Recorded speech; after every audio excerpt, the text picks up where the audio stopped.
কে চারুমা নাকি? হ্যাঁ বাবা, আমি।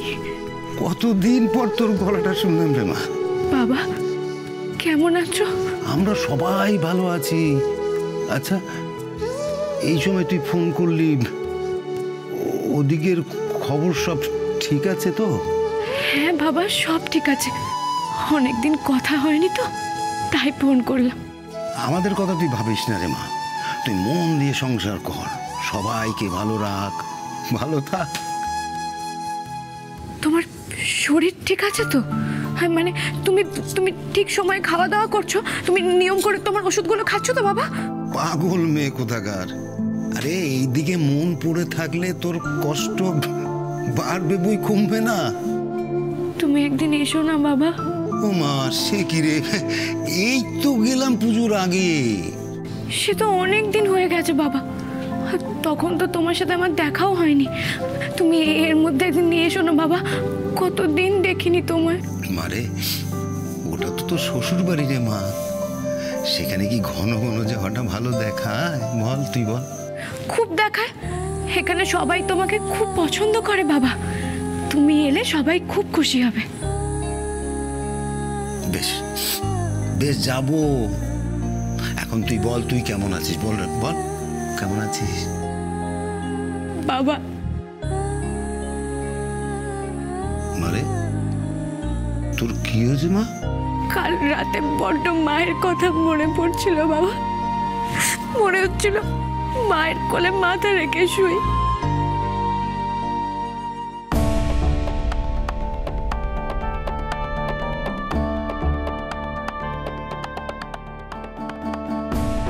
কি বিনয়, এই সময় এগুলো কি নিয়ে বসলে তুমি হঠাৎ দেখি?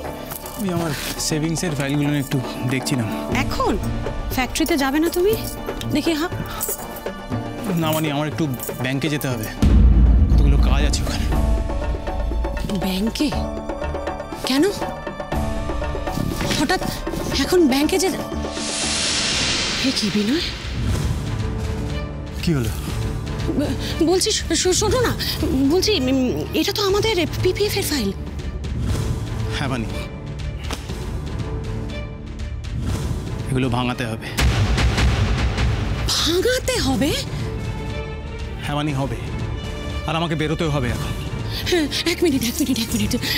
আমি বুঝতে পারছি না, মানে হঠাৎ আমাদের পিপিএফ এর ফাইল তোমায় ভাঙাতে হবে কেন? মানে তুমি কি লুকোচ্ছ আমার কাছ থেকে বলো তো? মানে কি এমন ইমার্জেন্সি পড়লো? আমার বা বনির তো কোনো দরকার এখন এসে পড়েনি, তাহলে কেন সব সময় সবকিছু তোমাদের জন্য হতে হবে বানি? আমার জন্য তো কিছু দরকার হতে পারে। দরকারটা আমার বানি, আমার। তোমার? মানে তোমার এখন এতগুলো টাকার প্রয়োজন হলো হঠাৎ কেন?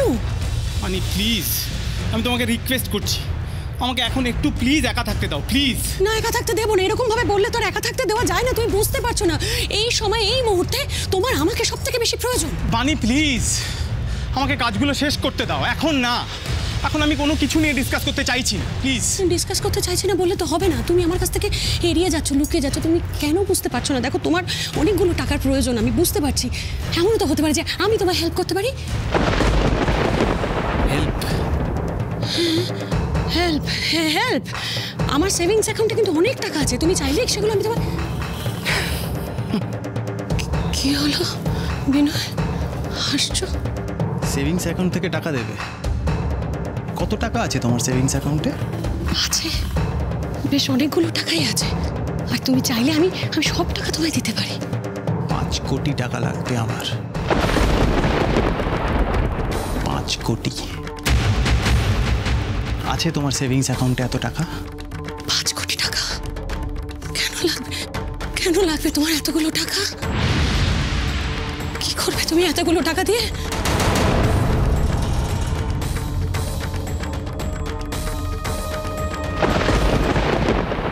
আপনি কথা বলুন, আমি আসছি।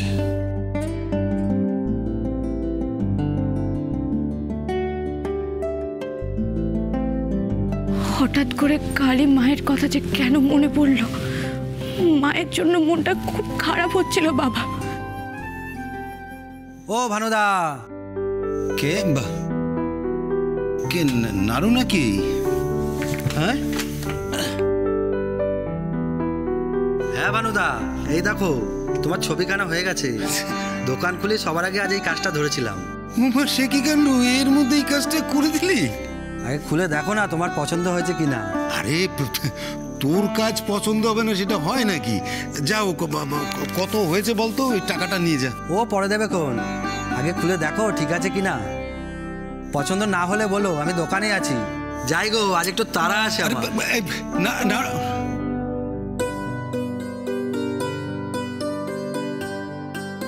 হ্যাঁ মা বল। নাড়ু কাকুর গলা পেলাম, মনে হলো কোনো ছবি বাঁধাতে দিয়েছিলে। হ্যাঁ রে মা, কাল রাতে তোর মায়ের জন্য কেন মন খারাপ হয়েছিল বুঝিসনি না? আমি বুঝেছি। এটা হলো নারীর টান। নারীর টান? কাল রাতে আলমারি থেকে আমার জামা বার করতে গিয়ে না, তোর মায়ের ছবিটা পড়ে ভেঙে গেল। মনটা ছ্যাদ করে উঠলো জানিস তো। তাই ওই নাড়ুর কাছে এই ছবিটা আবার ঠিক করতে দিয়ে এসেছিলাম, দিয়ে গেল আর কি।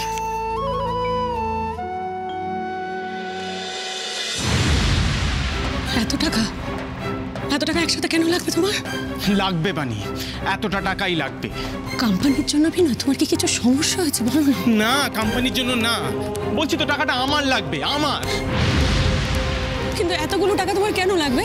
বানি, আজকে তুমি যা শুনেছো সেটা তোমার মধ্যেই রাখবে, কারোর সাথে আলোচনা করবে না, প্লিজ। আমি বেশ কিছুদিন ধরে বুঝতে পারছি তুমি কিছু একটা সমস্যার মধ্যে আছো, কিন্তু আমি যখনই বারবার তোমাকে জিজ্ঞাসা করছি, তুমি বারবার কথাটা আমার কাছ থেকে এড়িয়ে যাচ্ছ কেন?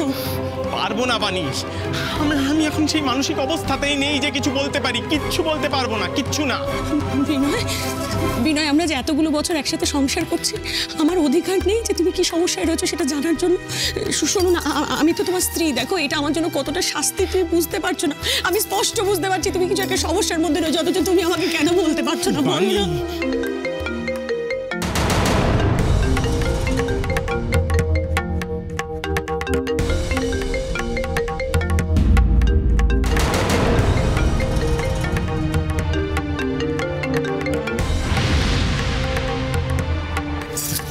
কি হলো বিনয়? বানি আমাকে এক্ষুনি বেরোতে হবে।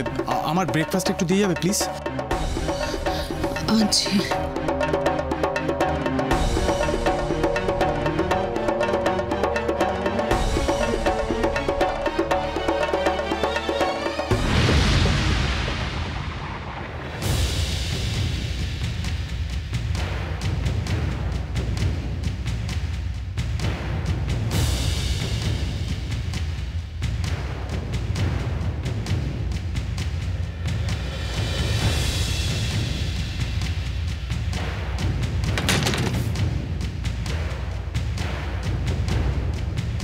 কি ব্যাপার মিস্টার মল্লিক, ফোন ধরছেন না যে?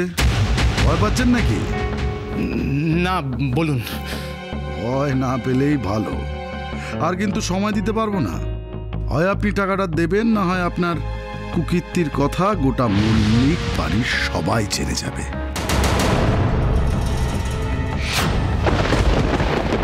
তোর মায়ের কথা এখনো আমার খুব মনে পড়ে রে চারু। তোকে খুঁজতে গেল, তুই ফিরে এলি, কিন্তু সে ফিরল না।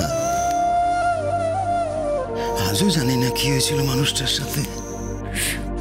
কত ছোট ছিলাম আমি তখন, আর তখনই মাকে চলে যেতে হলো, বলো বাবা। সে কি আর নিজে থেকে যেতে চেয়েছিল রে মা, কিন্তু কেন যে যেতে হলো সেটাই রহস্য। তোর মায়ের মৃত্যুটা নিয়ে না নানা রকম কথা হয়েছিল। খবরের কাগজে বেরিয়েছিল। খবরের কাগজ? খবরের কাগজে কি লেখা হয়েছিল বাবা? অনেকের ধারণা শিউলির মৃত্যুটা নাকি স্বাভাবিক ছিল না।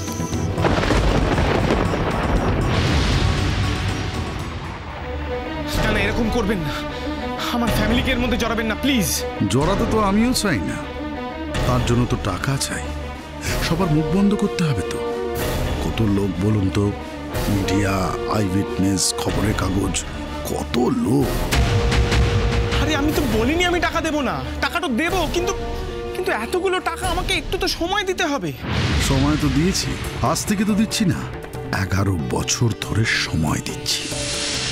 ওটা একটা অ্যাক্সিডেন্ট ছিল, বিশ্বাস করুন আমি ইচ্ছাকৃতভাবে কিচ্ছু করিনি। কি হলো, কি হলো, আপনি হাসছেন কেন? ওসব কাকে বলছেন মিস্টার মল্লিক? এসব বলে আপনি নিজেকে সান্ত্বনা দিন। ওটা কি ছিল আপনি খুব ভালো করে জানেন, আর তার প্রমাণও আছে। ঝিঝির বাতি